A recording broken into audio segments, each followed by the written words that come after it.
नमस्कार दोस्तों, स्वागत है आपका। गौतम बुद्ध ने कहा था, तुम्हारा मन ही तुम्हारा संसार है। जैसे तुम सोचते हो वैसे ही तुम बन जाते हो। यही वजह है कि बुद्ध ने मन को जीतने की 5 अद्भुत विधियां बताई, जो न केवल तुम्हें जीवन की दौड़ से बाहर शांति देंगी, बल्कि तुम्हारे भीतर एक नई दृष्टि खोल देंगी। पर इस यात्रा की शुरुआत किसी तकनीक से नहीं, बल्कि समझ से होती है। मन वो है जो हर पल तुमसे बात करता है। कभी कहता है तू गलत है, कभी कहता है तू सही है, कभी डराता है, कभी उत्साहित करता है। पर सबसे बड़ा प्रश्न यही है, क्या तुम अपने मन को चला रहे हो या मन तुम्हें? हर सुबह जब तुम जागते हो तो बाहर की दुनिया से पहले तुम्हारे भीतर विचारों का तूफान उठता है। वो विचार जो तुम्हारे मूड को तय करते हैं। तुम्हारा दिन कैसे गुजरेगा यह भी वही तय करते हैं। बुद्ध ने कहा था, मन ही सब कुछ है, जिसे तुम सोचते हो वही तुम बन जाते हो। पर समस्या यह है कि हम अपने मन से भागते हैं। हम उसे सुनते नहीं, हम उससे लड़ते हैं। हम उसे नियंत्रित करना चाहते हैं। पर बुद्ध कहते हैं, मन को नियंत्रित करने की कोशिश मत करो, उसे समझो। मन को समझना ही शांति की पहली सीढ़ी है, क्योंकि जो चीज समझ में आ जाए वो तुम्हें नियंत्रित नहीं कर सकती। सोचो, जब तुम दुखी होते हो, क्या कोई बाहर का कारण तुम्हें दुख देता है? नहीं, दुख हमेशा भीतर से आता है। किसी के शब्द नहीं, तुम्हारी व्याख्या तुम्हें दुख देती है। किसी की हरकत नहीं, तुम्हारा विचार तुम्हें पीड़ा देता है। और वही विचार, वही मन अगर शांत हो जाए तो बाहर का संसार चाहे कैसा भी हो, तुम भीतर से स्थिर रहोगे। बुद्ध का कहना था, अगर तुम अपने विचारों को समझने लगो तो तुम दुख से मुक्त हो जाओगे। एक बार एक व्यक्ति बुद्ध के पास आया, बहुत परेशान था। उसने कहा, मेरा मन बहुत बेचैन रहता है, मैं क्या करूं?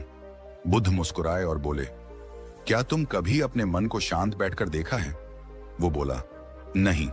बुद्ध ने कहा, पहले देखो फिर समझो, क्योंकि जो मन को देखने लगता है वो उससे अलग हो जाता है, और जो अलग हो जाता है वो शांति पा लेता है। ये बात बहुत छोटी लगती है, पर यही जीवन बदल देती है। हमारा मन समुद्र की तरह है।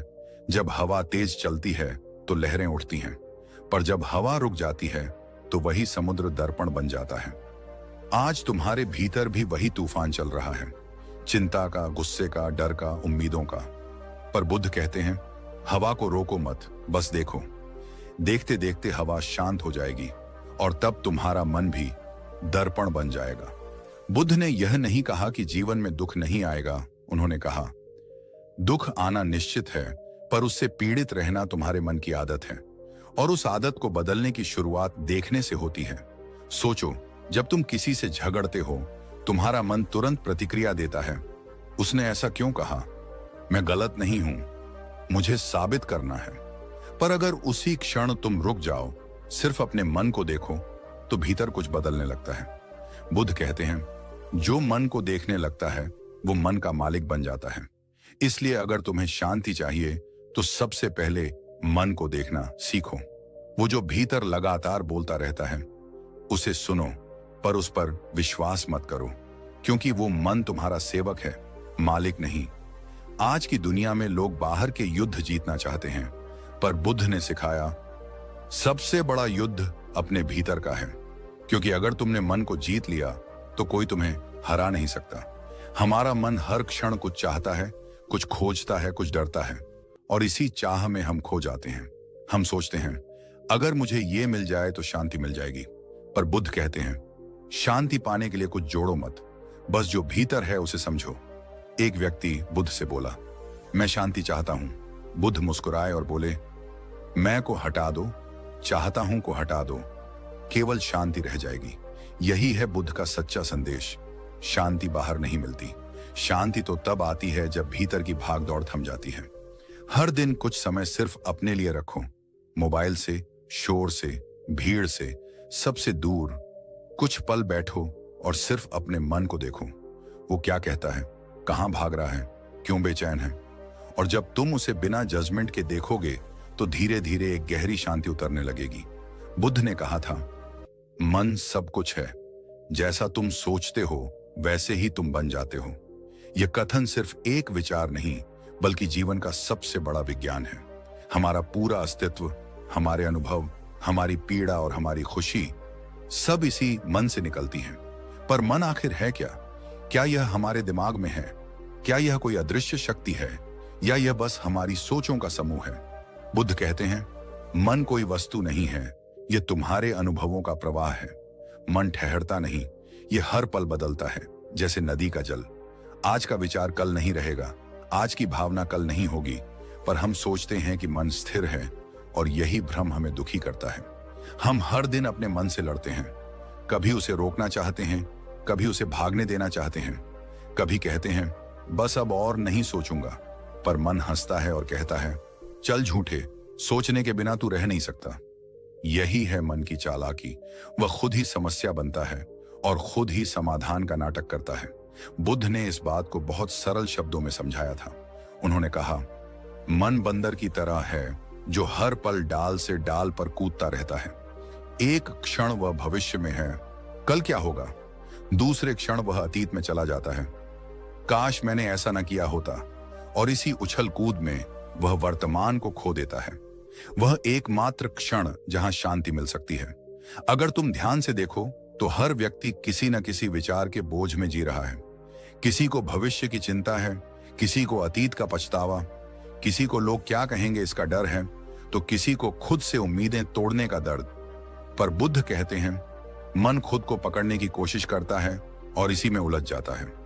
सोचो जरा, एक व्यक्ति पानी में अपना चेहरा देखने की कोशिश करता है, पर जितना वह बेचैन होता है, पानी उतना ही हिलता है, और जब तक पानी हिलता रहता है, उसका चेहरा दिखाई नहीं देता। लेकिन जैसे ही वह शांत हो जाता है, पानी अपने आप साफ हो जाता है और उसका प्रतिबिंब साफ दिखने लगता है। बुद्ध कहते हैं, मन भी उसी पानी की तरह है, जब तक तुम उसे स्थिर नहीं करते, तुम खुद को नहीं देख सकते। हर इंसान की सबसे बड़ी भूल यही है, वह मन को दबाने की कोशिश करता है, उसे नियंत्रित करना चाहता है, पर मन को दबाने से वह और तेज चीखने लगता है। जैसे किसी गुब्बारे में हवा भरते रहो, एक न एक दिन वो फट जाएगा। मन को शांत करने का असली रास्ता नियंत्रण नहीं, समझ है। बुद्ध ने अपने शिष्यों से कहा था, जब मन भटकता है तो उसे पकड़ने मत भागो, बस देखो वह कहां जा रहा है। यह देखना ही ध्यान है। ध्यान का मतलब बैठना और आंख बंद करना नहीं। ध्यान का मतलब है हर क्षण अपने भीतर जो हो रहा है उसे बिना जजमेंट के देखना। उदाहरण के लिए, मान लो तुम किसी से झगड़ रहे हो, तुम्हारा गुस्सा बढ़ रहा है, मन कहता है जवाब दो, पर अगर उसी क्षण तुम बस देख लो कि तुम्हारे भीतर गुस्सा उठ रहा है, तो तुम उस गुस्से के गुलाम नहीं रहोगे। वह गुस्सा जिसे तुम पहले अपनी पहचान समझते थे, अब तुम्हारे सामने सिर्फ एक ऊर्जा बनकर खड़ा रहेगा, और जैसे ही तुम उसे देखते हो वह धीरे धीरे मिटने लगता है। क्योंकि बुद्ध कहते हैं, जो देखा जाता है वह धीरे धीरे समाप्त हो जाता है। यह बहुत गहरा सिद्धांत है। तुम्हें अपने मन को बदलने की जरूरत नहीं है, बस उसे देखने की जरूरत है, क्योंकि देखना ही परिवर्तन है। हर दिन तुम अपने भीतर हजारों विचार देखते हो, कुछ अच्छे, कुछ बुरे, कुछ शर्मनाक, कुछ डरावने, पर याद रखो, तुम वो विचार नहीं हो, तुम वो चेतना हो जो उन विचारों को देख रही है। और जब यह बात तुम्हारे भीतर उतर जाएगी तो तुम्हारा आधा दुख वैसे ही समाप्त हो जाएगा। बुद्ध का कहना था, तुम अपने विचार नहीं हो, विचार केवल बादल हैं, और तुम वह आकाश हो जिसमें वे गुजरते हैं। सोचो, अगर तुम्हारे भीतर यह समझ आ जाए कि मैं अपने विचार नहीं हूं, तो क्या कोई विचार तुम्हें परेशान कर सकता है? नहीं, क्योंकि तब तुम जान जाओगे, विचार आते हैं जाते हैं, पर मैं वही हूं जो उन्हें बस देखता है।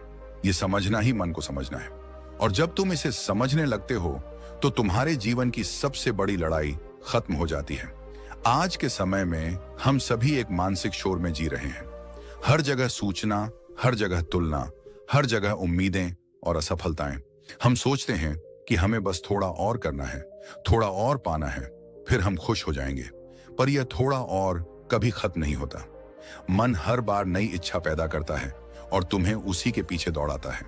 बुद्ध कहते हैं, जिस दिन तुमने मन की इच्छाओं को देखना शुरू कर दिया, उसी दिन से उनकी पकड़ ढीली होने लगेगी। यह जीवन का बड़ा सच है। हम जिस चीज से बचना चाहते हैं वही हमें बार बार पकड़ लेती है, और जिससे हम निर्लिप्त हो जाते हैं वह अपनी शक्ति खो देती है। एक छोटा सा उदाहरण, अगर कोई तुम्हारी आलोचना करता है तो तुम्हारा मन तुरंत प्रतिक्रिया देता है। गुस्सा आता है, दुख होता है, पर अगर उसी क्षण तुम बस भीतर देखो और सोचो, ओह मेरे भीतर अब गुस्सा उठ रहा है, तो तुम उस गुस्से के मालिक बन जाते हो। तुम उसे जला नहीं रहे होते, तुम उसे देख रहे होते हो। और यही देखना ही बुद्ध का ध्यान है। बुद्ध ने सिखाया, मन को शांत करने के लिए उसे रोकना नहीं, बल्कि उसे समझना जरूरी है।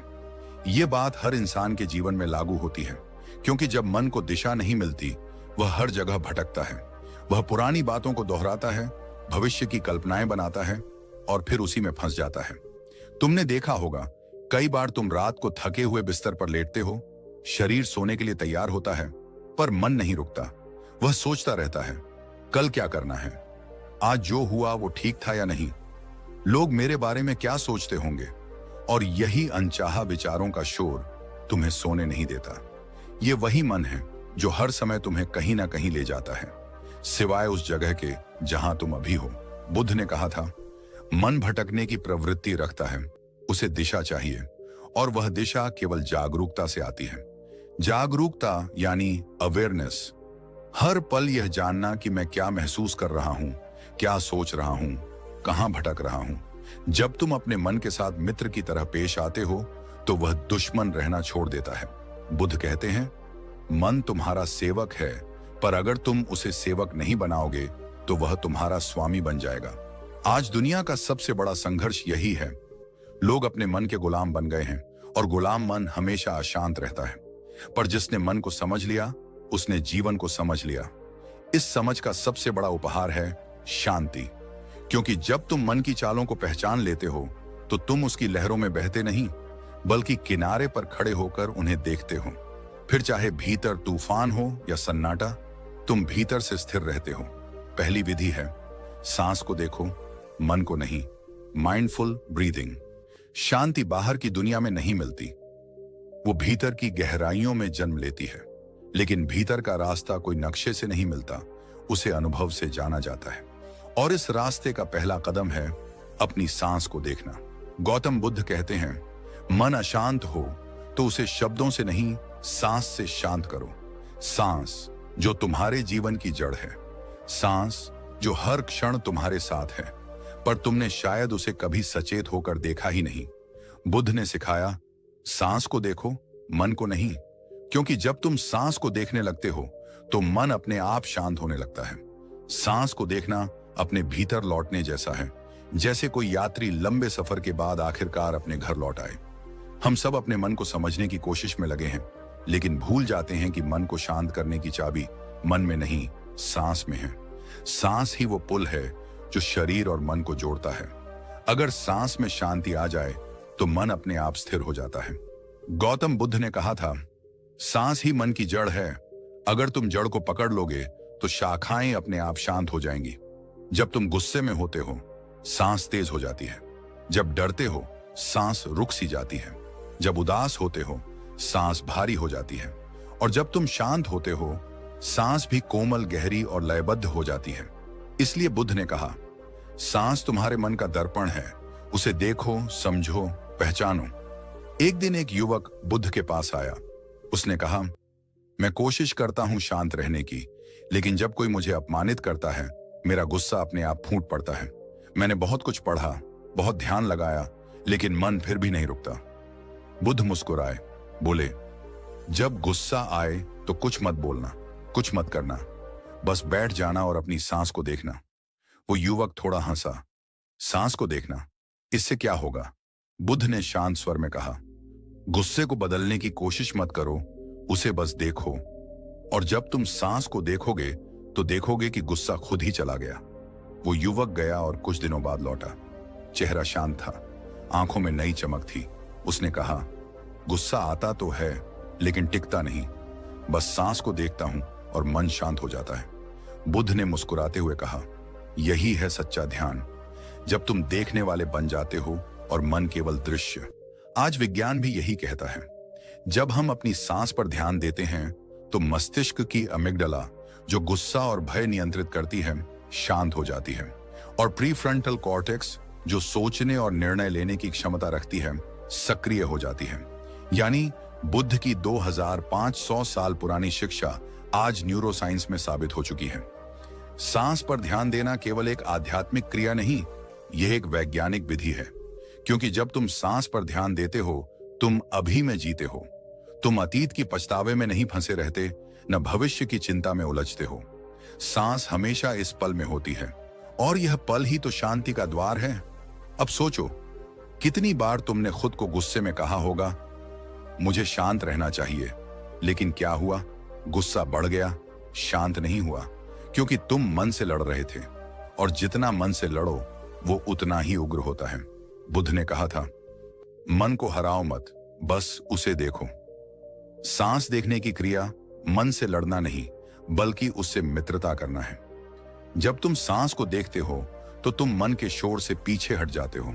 अब तुम शोर नहीं, बल्कि शांति हो जाते हो। जैसे तूफान के बीच कोई व्यक्ति स्थिर खड़ा हो और केवल देख रहा हो, बिना प्रतिक्रिया, बिना निर्णय के। चलो एक छोटा अभ्यास करें। अभी इसी क्षण अपनी आंखें बंद करो, गहरी सांस लो, महसूस करो हवा कैसे भीतर जा रही है। अब धीरे धीरे छोड़ो, फिर देखो कैसे एक और सांस बिना तुम्हारे आदेश के आ गई। क्या तुमने कुछ किया? नहीं, फिर भी जीवन चल रहा है। यही है ध्यान का पहला अनुभव, कि जीवन तुम्हारे नियंत्रण में नहीं, पर तुम उसे देख सकते हो। और जब तुम देखने लगते हो तो नियंत्रण अपने आप आ जाता है। बुद्ध ने कहा, सांस तुम्हारे भीतर का मंदिर है, उसमें प्रवेश करो, वहां तुम्हें ईश्वर नहीं, खुद की शांति मिलेगी। यह ध्यान किसी धर्म से जुड़ा नहीं, यह जीवन की कला है। जब तुम चलते हो, सांस को महसूस करो। जब खाते हो, सांस को देखो। जब किसी से बात करो तो अपनी सांस की लय में रहो। धीरे धीरे तुम पाओगे कि जीवन की हर गतिविधि ध्यान बन रही है। हर शब्द में शांति है, हर काम में सुकून है। तुम तनाव के बीच भी स्थिर रह सकोगे। लोग तुम्हें चोट पहुंचाएंगे, पर तुम टूटोगे नहीं, क्योंकि तुमने सांस के सहारे अपने भीतर का केंद्र खोज लिया है। गौतम बुद्ध कहते हैं, जिस क्षण तुम अपनी सांस को सचेत होकर देखने लगते हो, उसी क्षण तुम्हारा मन तुम्हारा दास बनना शुरू कर देता है। ये विधि सुनने में सरल लगती है, लेकिन इसकी गहराई अनंत है। पहले दिन मन भागेगा, दूसरे दिन ऊब होगी, तीसरे दिन विचारों का तूफान उठेगा, पर चौथे दिन एक पल आएगा जब सब शांत हो जाएगा। और वो पल वही असली ध्यान है। वो क्षण जब सांस भी रुक जाती है और तुम बस होते हो, न विचार, न शब्द, न पहचान, सिर्फ अस्तित्व। वहीं से शांति का स्रोत फूटता है। अब अगर तुम रोज 5 मिनट भी सांस को देखने की प्रैक्टिस कर सको, तो तुम्हारा मन दिन ब दिन हल्का होता जाएगा।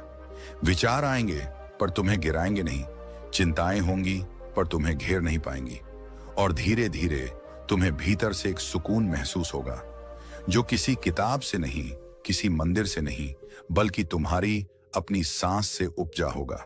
बुद्ध ने कहा था, शांति पाने की शुरुआत अपनी सांस को देखने से होती है।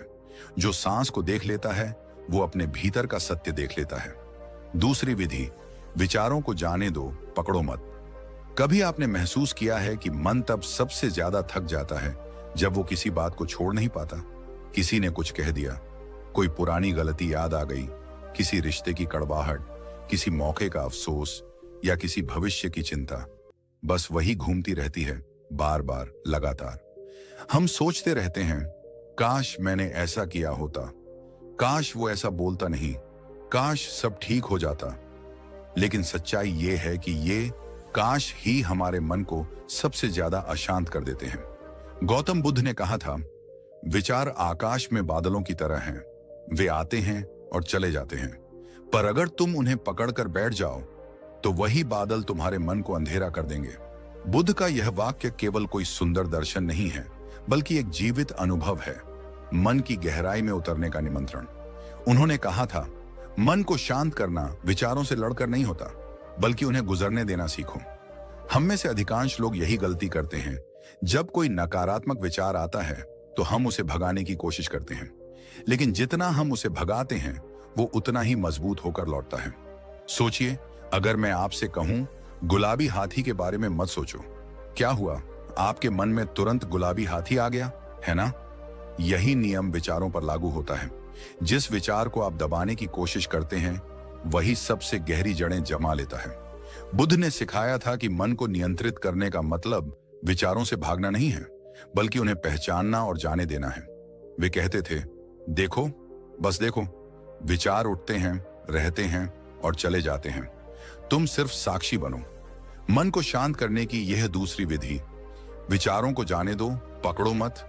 सुनने में जितनी आसान लगती है उतनी ही गहराई लिए हुए है, क्योंकि मन का स्वभाव ही है पकड़ना।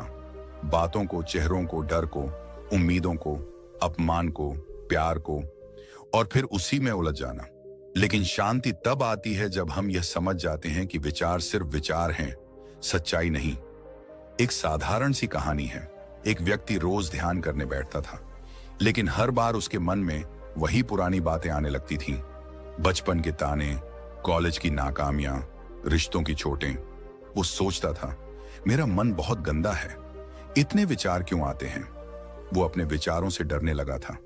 एक दिन वो बुद्ध के पास गया और कहा, भगवान, मैं शांति चाहता हूं, लेकिन मेरा मन मुझे छोड़ता नहीं। बुद्ध मुस्कुराए और बोले, मन तो नदी की तरह है, उसके बहाव को रोकने की कोशिश मत करो, बस किनारे बैठो और देखो, देखो कि पानी कैसे आता है और कैसे चला जाता है। वो आदमी वापस गया और इस बार उसने अपने विचारों को भगाने की कोशिश नहीं की। जब भी कोई विचार आता, वो बस कहता, ठीक है, मैं देख रहा हूं। धीरे धीरे उसे महसूस हुआ कि विचार अब वैसे चुभते नहीं जैसे पहले चुभते थे, क्योंकि अब वो उन्हें पकड़ नहीं रहा था, वो सिर्फ देख रहा था, और यहीं से उसके भीतर शांति उतरने लगी। मनोविज्ञान भी यही कहता है, जब आप किसी विचार को दबाते हैं तो वो रीबाउंड इफेक्ट पैदा करता है, यानी जितना दबाओगे वो उतनी बार वापस आएगा। लेकिन जब आप उसे देखने लगते हैं तो उसका असर धीरे धीरे खत्म हो जाता है। बुद्ध की शिक्षा इस मनोवैज्ञानिक सत्य को हजारों साल पहले ही उजागर कर चुकी थी। सोचिए जरा, अगर आप हर बार अपने विचारों से लड़ना छोड़ दें तो आपका मन कितना हल्का हो जाएगा। आपके अंदर जो तूफान है वो अपने आप शांत हो जाएगा, क्योंकि आप अब हवा को पकड़ने की कोशिश नहीं कर रहे। एक और उदाहरण लीजिए। रीना नाम की एक लड़की थी। वो हर रात अपने पुराने रिश्ते की बातें सोचते सोचते रोती थी। हर दिन वही सवाल, उसने मुझे क्यों छोड़ा, मैंने क्या गलती की। उसके विचार उसे घसीटते रहते और वो सोचती थी कि शायद ये दर्द कभी नहीं जाएगा। लेकिन एक दिन उसने बुद्ध का एक वाक्य पढ़ा, तुम्हारे विचार तुम्हारे नहीं हैं, वे बस तुम्हारे मन से गुजरते हैं। उसने तय किया कि अब वो इन विचारों से नहीं लड़ेगी। जब भी कोई याद आती, वो बस धीरे से कहती, मैं देख रही हूं और जाने दे रही हूं। कुछ दिनों में उसका मन पहले से शांत होने लगा, क्योंकि उसने पकड़ना छोड़ दिया था। बुद्ध ने कहा था, विचारों को पकड़ने की आदत ही दुख का कारण है। उन्होंने यह भी कहा था, जो देखता है वही मुक्त होता है, जो पकड़ता है वही बनता है। इस वाक्य में जीवन का पूरा रहस्य छिपा है। अगर आप ध्यान दें तो हर दुख का कारण एक ही है। हम किसी चीज को छोड़ना नहीं चाहते। वो चीज चाहे एक इंसान हो, एक गलती हो या एक उम्मीद, हम बार बार उसे सोचते हैं और सोचते सोचते उसी में खो जाते हैं। लेकिन जब आप कहना सीख लेते हैं, ठीक है, यह विचार आया है और अब जा रहा है, तो आप धीरे धीरे मन के मालिक बन जाते हैं। बुद्ध ने सिखाया था कि मन को शांत करने के लिए सबसे पहले स्वीकार करना सीखो। जब कोई नकारात्मक विचार आए तो उसे रोकने या भगाने की कोशिश मत करो। बस कहो, ठीक है, मैं तुम्हें देख रहा हूं। इतना भर कह देने से ही विचार की शक्ति आधी रह जाती है, क्योंकि अब आप उससे जुड़ नहीं रहे, आप उसे सिर्फ देख रहे हैं। देखने और पकड़ने में यही फर्क है। देखना शांति लाता है, पकड़ना बेचैनी। देखना जागरूकता है, पकड़ना अंधापन। तो जब भी मन में कोई विचार उठे, चाहे वो डर का हो, गुस्से का, पछतावे का या ईर्ष्या का, बस रुक जाइए, एक गहरी सांस लीजिए और भीतर से कहिए, ठीक है, मैं देख रहा हूं। बस इतना कहना ही ध्यान की शुरुआत है। गौतम बुद्ध ने कहा था, विचारों को आने दो, जाने दो, बस तुम बीच में मत आओ। यही है मन को शांत करने की दूसरी शक्तिशाली विधि, विचारों को जाने देना। क्योंकि जब आप पकड़ना छोड़ देते हैं, तब मन खुद को पकड़ना छोड़ देता है, और जब मन खुद को छोड़ देता है, तब भीतर एक गहरी शांति उतरती है, एक सन्नाटा जो बोलता नहीं लेकिन सब कुछ कह देता है। तीसरी विधि, मौन की साधना, पावर ऑफ साइलेंस। कभी ध्यान दिया है, दिन भर में हम कितनी बातें करते हैं, दूसरों से भी और अपने आप से भी। सुबह उठते ही मोबाइल की स्क्रीन, नोटिफिकेशन की आवाजें, लोगों की बातें, दफ्तर का शोर, घर की हलचल और फिर मन के भीतर चलती आवाजें, मुझे ये करना है, वो क्यों कहा उसने, कल का क्या होगा। हमारा पूरा जीवन एक शोर में डूबा हुआ है। बाहर भी शोर है और भीतर भी, और यही शोर मन की सबसे बड़ी अशांति बन गया है। गौतम बुद्ध ने कहा था, मौन खाली नहीं है, मौन में ब्रह्मांड बोलता है। वे खुद घंटों, कई बार दिनों तक मौन रहते थे, लेकिन वो मौन किसी नाराजगी या उदासी का मौन नहीं था। वो था चेतना का मौन, ऐसा मौन जो भीतर की हर हलचल को सुन सकता था। बुद्ध के जीवन में मौन कोई साधारण अभ्यास नहीं था, वो तो आत्मज्ञान का एक द्वार था। वे कहते थे, जब शब्द समाप्त हो जाते हैं तब सत्य बोलना शुरू करता है, और यही है मौन की साधना। मन को उस बिंदु तक लाना जहां शब्दों की जरूरत नहीं रह जाती, जहां भीतर सिर्फ शांति बोलती है। आज के समय में हम सब कुछ पा चुके हैं, आवाजें, तकनीक, संवाद, मनोरंजन, लेकिन हम मौन खो चुके हैं। हम हर चीज पर प्रतिक्रिया देना चाहते हैं, हर बात का जवाब देना चाहते हैं, हर पल कुछ कहना या सुनना चाहते हैं। लेकिन बुद्ध कहते थे, जितना तुम बोलोगे उतना मन उलझेगा, जितना मौन रहोगे उतना मन स्पष्ट होगा। मनोवैज्ञानिक दृष्टि से भी साइलेंस रिड्यूसेस मेंटल नॉइज। जब तुम कुछ देर तक कुछ नहीं बोलते, कुछ नहीं सुनते, सिर्फ बैठे रहते हो, तो मस्तिष्क धीरे धीरे रिसेट होने लगता है। हमारा दिमाग हर सेकंड हजारों विचारों को प्रोसेस करता है, लेकिन जब तुम मौन होते हो तो यह प्रवाह धीमा पड़ता है। फिर धीरे धीरे मन अपने वास्तविक स्वरूप में लौटने लगता है, शांत, स्थिर और गहराई में जाने वाला। एक बार एक व्यक्ति बुद्ध से मिलने आया। वो बहुत परेशान था। उसने कहा, भगवान, मेरा मन बहुत बेचैन है, मैं सोचता रहता हूं, बोलता रहता हूं और फिर थक जाता हूं। बुद्ध ने मुस्कुराकर कहा, तुम्हें मौन की साधना करनी होगी। वो व्यक्ति बोला, मौन? लेकिन मौन से तो कुछ होगा नहीं। बुद्ध ने शांत स्वर में कहा, जब तुम बोलते हो तो तुम बाहर बहते हो, जब तुम मौन होते हो तो तुम भीतर लौटते हो। वो व्यक्ति मौन में बैठने लगा। पहले दिन उसे बेचैनी हुई, दूसरे दिन विचारों का शोर और बढ़ गया, तीसरे दिन उसने खुद से कहा, मैं कुछ गलत कर रहा हूं। लेकिन धीरे धीरे उसने महसूस किया कि मौन कोई करने की चीज नहीं, बल्कि होने की अवस्था है। कुछ दिनों बाद उसने बुद्ध से कहा, अब मैं जब मौन होता हूं तो भीतर एक अजीब सी गहराई खुलती है। ऐसा लगता है जैसे मन शांत नहीं हुआ, बल्कि मन ही खत्म हो गया। बुद्ध मुस्कुराए। यही मौन की साधना का फल है। मौन कोई शब्दों की अनुपस्थिति नहीं है, मौन का मतलब है विचारों की अनुपस्थिति। बुद्ध कहते थे, सच्चा मौन तब होता है जब भीतर का शोर भी शांत हो जाए, जब मन में कोई निर्णय, कोई तुलना, कोई तर्क बाकी ना रहे, बस देखना, बस होना। यही मौन है। सोचिए जरा, जब हम लगातार बोलते रहते हैं, खुद से या दूसरों से, तो हम अपने मन को कभी सुनने का मौका ही नहीं देते। हमारे भीतर इतनी आवाजें हैं कि उस सबसे गहरी आवाज, हमारी आत्मा की आवाज, दब जाती है। बुद्ध ने कहा था, मन का शोर मिटाओ, तभी तुम अपने सच्चे स्वर को सुन पाओगे। एक छोटी सी सच्ची घटना है। एक महिला जो हर समय किसी न किसी चीज से परेशान रहती थी। वो कहती थी, मेरे पास सब कुछ है, फिर भी शांति नहीं है। किसी ने उसे सलाह दी, रोज 10 मिनट कुछ मत करो, बस चुप बैठो। शुरुआत में उसे बहुत मुश्किल लगी। वो घड़ी देखती रहती, मन में विचारों का तूफान चलता। ये क्या समय की बर्बादी है? लेकिन उसने हार नहीं मानी। कुछ ही दिनों में उसने देखा कि अब वो खुद को बेहतर समझने लगी है। वो महसूस करने लगी कि जो बातें पहले उसे परेशान करती थीं, अब उनका असर कम होने लगा है।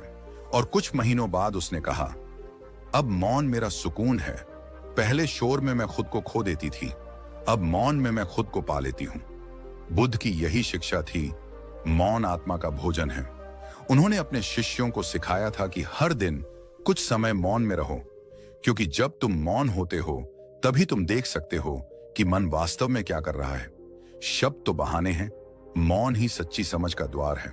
अगर आप जीवन में थके हुए महसूस करते हैं, अगर आपको लगता है कि मन बहुत भटक रहा है, तो सिर्फ 10 मिनट मौन में बैठिए। ना मोबाइल, ना टीवी, ना संगीत, बस खुद के साथ बैठिए। शुरू में बेचैनी होगी क्योंकि मन शोर का आदी है, लेकिन धीरे धीरे जैसे कोई झील स्थिर हो जाती है, वैसे ही आपका मन भी शांत होने लगेगा। वो मौन आपको डराएगा भी, क्योंकि उसमें कोई बाहरी सहारा नहीं होगा, लेकिन उसी मौन में आप खुद को पाएंगे। गौतम बुद्ध ने कहा था, मौन एक शिक्षक है जो शब्दों से ज्यादा सिखाता है। इसीलिए मौन को सुनो, क्योंकि उस मौन में ही तुम्हारा उत्तर छिपा है। बुद्ध के एक और शिष्य थे आनंद। उन्होंने एक बार बुद्ध से पूछा, भगवान, आपने इतने वर्षों में हजारों बातें सिखाई, लेकिन क्या सच्चाई शब्दों में ही है? बुद्ध मुस्कुराए और बोले, आनंद, जो सच्चाई शब्दों में है वो सीमित है, जो मौन में है वही अनंत है। यह बात सिर्फ ध्यान की नहीं, जीवन की है। हम जब भी किसी रिश्ते में, किसी निर्णय में, किसी दर्द में उलझे होते हैं तो हमें मौन की जरूरत होती है, ताकि हम सुन सकें कि हमारा मन हमें क्या कहना चाहता है। मौन हमें सिखाता है कि हर बात का जवाब बोलने से नहीं, सुनने से आता है। मौन का अभ्यास करना आसान नहीं है, लेकिन यह सबसे गहरी साधना है। शुरू में आप 5 मिनट से शुरू करें, सिर्फ बैठिए। शुरुआत में मन भागेगा, बातें करेगा, यादें लाएगा, लेकिन आप बस मौन रहिए। धीरे धीरे आपका मन समझ जाएगा कि उसे शांति पाने के लिए कुछ करने की नहीं, बस रुकने की जरूरत है। और जब यह रुकना सच में होता है तो भीतर से एक नई रोशनी फूटती है। वो रोशनी जो शब्दों में नहीं समा सकती, वो शांति जो किसी आवाज से नहीं बल्कि भीतर के मौन से निकलती है। बुद्ध की तीसरी विधि हमें यही सिखाती है, मौन कोई कमी नहीं, मौन ही पूर्णता है। जब मन मौन होता है तब जीवन स्वयं बोलने लगता है। तब हर सांस, हर हवा का झोंका, हर पल एक नई अनुभूति बन जाता है। और इस मौन की अवस्था से ही अगली विधि की ओर एक दरवाजा खुलता है, जहां हम सीखते हैं सिर्फ मौन रहना नहीं, बल्कि अपने भावों को समझना। क्योंकि मन तभी पूरी तरह शांत होता है जब मौन के भीतर भावना भी रूपांतरित हो जाए। चौथी विधि, वर्तमान में रहो, living in the present moment. कभी तुमने गौर किया है, हमारा मन हमेशा कहीं ना कहीं भागता रहता है। कभी वो अतीत की गलियों में भटकता है, जहां पछतावे, गलतियां और काश ऐसा न किया होता जैसे विचार छिपे होते हैं। तो कभी वो भविष्य की अंधेरी सुरंगों में चला जाता है, जहां डर, चिंता और अगर ऐसा हो गया तो जैसी बेचैनियां छिपी होती हैं।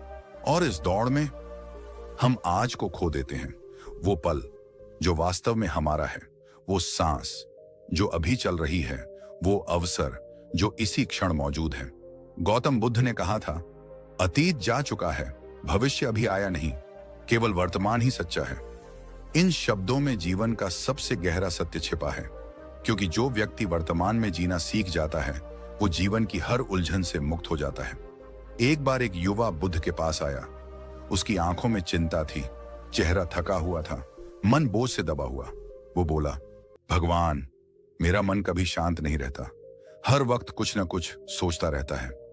अतीत की गलतियां, भविष्य की चिंता, मैं चैन से जी ही नहीं पाता। बुद्ध मुस्कुराए और बोले, जब तुम खा रहे हो तो सिर्फ खाना खाओ, जब चल रहे हो तो सिर्फ चलो, जब सांस ले रहे हो तो सिर्फ सांस लो, बाकी सब कुछ छोड़ दो। युवक ने हैरानी से पूछा, क्या इतना आसान है? बुद्ध ने उत्तर दिया, कठिन ये नहीं है कि मन को शांत किया जाए, कठिन ये है कि तुम वर्तमान को स्वीकार करो। हम सबकी जिंदगी में यही हो रहा है। हम शरीर से इस पल में हैं, लेकिन मन कहीं और है। जब खाना खाते हैं तो मन मोबाइल में होता है, जब परिवार के साथ होते हैं तो मन काम में उलझा होता है, जब रात को सोने जाते हैं तो मन कल के डर में भटकता रहता है। और फिर हम कहते हैं मन शांत नहीं होता। सच ये है कि मन को शांत करने के लिए किसी जादू की जरूरत नहीं, सिर्फ इस पल में पूरी तरह मौजूद रहने की जरूरत है। एक उदाहरण सोचो, एक स्टूडेंट हर वक्त सोचता था, अगर मैं फेल हो गया तो, अगर सब मुझ पर हंसे तो। वो इतना भविष्य के डर में जीता था कि वर्तमान की पढ़ाई पर ध्यान ही नहीं दे पाता था। फिर एक दिन उसने बुद्ध का ये विचार पढ़ा, भविष्य की चिंता छोड़ो, क्योंकि वो अभी अस्तित्व में ही नहीं है। उसने एक साधारण सी आदत शुरू की। हर बार जब मन डर में भागता, वो खुद से पूछता, क्या मैं इस पल में हूं? धीरे धीरे उसका ध्यान बिखरने की जगह केंद्रित होने लगा। वो अब सिर्फ एक चीज करता जो अभी सामने है, और उसके जीवन में अद्भुत बदलाव आया। वो शांत हुआ, उसका आत्मविश्वास लौटा और सफलता भी उसके पास खुद चलकर आई। देखो, मन की सबसे बड़ी चाल यही होती है कि वो हमें अभी से दूर कर देता है। वो कहता है, कल क्या होगा, क्यों हुआ, कैसे होगा, और हम भूल जाते हैं कि जो होगा वो भी अभी में ही घटेगा। यही कारण है कि बुद्ध ने माइंडफुलनेस यानी पूर्ण जागरूकता को सबसे बड़ी साधना कहा। माइंडफुलनेस का मतलब है हर चीज को उसकी सच्चाई के साथ देखना, बिना किसी जजमेंट के, बिना किसी तुलना के, बिना किसी डर के। कल्पना करो तुम सड़क पर चल रहे हो, आसपास का शोर, हवा की ठंडक, पैरों की चाल, अगर तुम उसे पूरी जागरूकता से महसूस करो तो तुम सिर्फ चल नहीं रहे, तुम जी रहे हो। लेकिन अगर उसी वक्त मन सोच रहा है कल ऑफिस में क्या होगा, लोग क्या सोचेंगे, तो तुम चल तो रहे हो लेकिन जिंदा नहीं हो, क्योंकि तुम्हारा मन उस क्षण में उपस्थित नहीं है। बुद्ध ने कहा था, वर्तमान में जीना आत्मा की सबसे ऊंची अवस्था है, क्योंकि जब मन इस पल में ठहरता है तो न दर्द रहता है, न डर, न भ्रम, सिर्फ एक शुद्ध अनुभव, शांति। अब सवाल उठता है, इसे अपनाएं कैसे? बुद्ध की शिक्षा सरल थी, सांस को देखो, क्योंकि सांस ही वो धागा है जो अतीत, भविष्य और वर्तमान को जोड़ता है।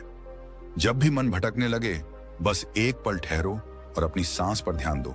महसूस करो, हवा अंदर जा रही है, फिर बाहर आ रही है, धीरे, गहराई से, पूरी जागरूकता के साथ। तुम्हारा मन अपने आप लौट आएगा इस पल में।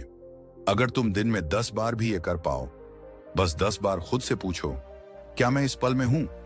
तो तुम देखोगे जीवन का तनाव खुद ब खुद पिघलने लगता है, क्योंकि बुद्ध का कहना था, जिसने इस क्षण को पकड़ लिया उसने जीवन को समझ लिया। एक और सच्ची कहानी सुनो।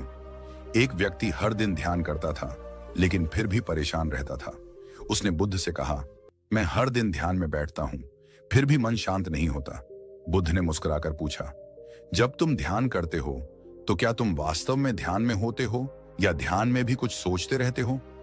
वो व्यक्ति चुप हो गया, क्योंकि उसे एहसास हुआ वो ध्यान में भी भविष्य और अतीत की बातें सोचता रहता था। बुद्ध बोले, ध्यान का अर्थ है जो है उसी को देखना, न उसे बदलना, न उसे पकड़ना, बस उसे देखना। यही है वर्तमान में रहना, देखना, महसूस करना, स्वीकार करना। तो अगली बार जब तुम्हारा मन बेचैन हो, जब चिंता का तूफान उठे या जब दिल में डर समा जाए, तो खुद से बस एक सवाल पूछना, क्या मैं इस पल में हूं? और जब तुम जवाब दोगे हां, तो समझ लेना तुम बुद्ध की राह पर चल पड़े हो, क्योंकि यही है चौथी विधि, वर्तमान में रहो। पांचवी विधि है करुणा और दया की भावना। कभी जीवन में ऐसा पल आया है जब किसी ने तुम्हें बहुत गहरा दर्द दिया हो, किसी अपने ने विश्वास तोड़ा हो, किसी अजनबी ने अपमान किया हो, या किसी ने तुम्हारी सच्चाई पर सवाल उठाया हो? उस पल तुम्हारे भीतर जो ज्वाला उठती है वो सिर्फ क्रोध नहीं होती, वो एक अशांति होती है। वो मन को भीतर से जलाती है, जैसे कोई आग बिना धुएं के हर सांस के साथ जलती चली जाए। और फिर हम सोचते हैं, मन शांत क्यों नहीं रहता? हम मंदिर जाते हैं, ध्यान करते हैं, लेकिन वो शांति टिकती नहीं, क्योंकि असली अशांति बाहर की वजहों से नहीं, वो अंदर की नफरत से जन्म लेती है। गौतम बुद्ध ने कहा था, घृणा घृणा से नहीं मिटती, वह केवल प्रेम से मिटती है। यही सनातन नियम है। इन शब्दों में मन को शांत करने का सबसे गहरा रहस्य छिपा है। बुद्ध की पांचवी और सबसे शक्तिशाली विधि है करुणा और दया की भावना। करुणा यानी कंपैशन, वो शक्ति जो हमारे भीतर की नकारात्मकता को पिघलाती है। वो दया जो दूसरों को नहीं, पहले खुद को मुक्त करती है। एक बार बुद्ध के पास एक व्यक्ति आया जो गुस्से में कांप रहा था। उसने बुद्ध को अपशब्द कहे, उनका अपमान किया और चला गया। शिष्यों ने कहा, भगवान, आपने उसे रोक क्यों नहीं दिया? उसे उसके शब्दों की सजा क्यों नहीं दी? बुद्ध मुस्कुराए और बोले, अगर कोई तुम्हें कोई उपहार दे और तुम उसे स्वीकार न करो, तो वह उपहार किसका रहेगा? शिष्य बोले, देने वाले का। बुद्ध ने शांत स्वर में कहा, तो मैंने उसका अपमान स्वीकार ही नहीं किया। यही है करुणा की शक्ति। करुणा का मतलब कमजोरी नहीं, बल्कि इतना मजबूत होना कि कोई भी तुम्हारे भीतर की शांति को छू न सके। हम सबके जीवन में कोई ना कोई ऐसा जरूर होता है जिससे हमें तकलीफ हुई हो, कभी परिवार से, कभी दोस्तों से, कभी अपने ही विचारों से, और हम उस दर्द को सीने में ढोते रहते हैं। हर बार जब वो याद आता है तो मन में गुस्सा, चिढ़ और बेचैनी उठती है। लेकिन बुद्ध कहते हैं, जिस दिन तुम क्षमा करना सीख लेते हो, उसी दिन तुम्हारा मन हल्का हो जाता है। क्षमा करने का मतलब यह नहीं कि तुम उस व्यक्ति के गलत काम को सही मान लो, बल्कि यह कि तुम अपने भीतर की कैद को तोड़ दो, क्योंकि नफरत हमेशा हमें बांधती है और दया हमें मुक्त करती है। एक छोटा सा उदाहरण सुनो। एक बुजुर्ग व्यक्ति था जिसे उसके बेटे ने घर से निकाल दिया था। वो सालों तक उससे नफरत करता रहा, हर रात गुस्से में जलता रहा। उसका शरीर बीमार रहने लगा, नींद गायब हो गई और चेहरा थका हुआ रहने लगा। एक दिन उसने बुद्ध की एक पंक्ति पढ़ी, जब तुम किसी से नफरत करते हो तो तुम उसी व्यक्ति को अपने भीतर कैद कर लेते हो। उस दिन उस बुजुर्ग ने अपने बेटे को मन ही मन क्षमा कर दिया। उसने कहा, मैं तुझे माफ करता हूं क्योंकि मुझे अब शांति चाहिए। कुछ हफ्तों बाद उसका चेहरा बदल गया। वो हल्का महसूस करने लगा, जैसे किसी ने उसके सीने से पत्थर हटा दिया हो। यही है करुणा का चमत्कार। जब तुम किसी को माफ करते हो तो दरअसल तुम खुद को आजाद कर रहे होते हो। गौतम बुद्ध ने कहा था, क्रोध को पकड़े रखना ऐसा है जैसे जहर पीना और उम्मीद करना कि दूसरा व्यक्ति मरेगा।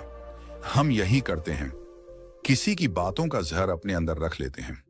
वो व्यक्ति शायद आगे बढ़ चुका होता है, लेकिन हम वहीं अतीत में फंसे रहते हैं और इसीलिए मन अशांत रहता है। करुणा सिर्फ किसी और के लिए नहीं होती, वो खुद के लिए भी होती है। बुद्ध ने कहा था, तुम खुद अपने प्रेम और दया के पात्र हो जैसे बाकी सभी जीव हैं। अक्सर हम दूसरों को माफ कर देते हैं, लेकिन खुद को नहीं। हम अपने किए हुए गलतियों पर पछताते रहते हैं। काश मैंने ऐसा न किया होता, काश मैं कुछ और बन जाता। लेकिन जो हो चुका है वो अब सिर्फ एक सीख है। खुद को क्षमा करना आत्मा का पहला उपचार है। तो बुद्ध ने करुणा की साधना के लिए एक आसान लेकिन बेहद प्रभावशाली तरीका बताया, मेट्टा भावना, लविंग किंडनेस मेडिटेशन। इस साधना में व्यक्ति हर दिन कुछ पल निकालकर अपने मन में एक संकल्प दोहराता है, सभी प्राणी सुखी रहें, सभी स्वस्थ रहें, सभी भय से मुक्त रहें।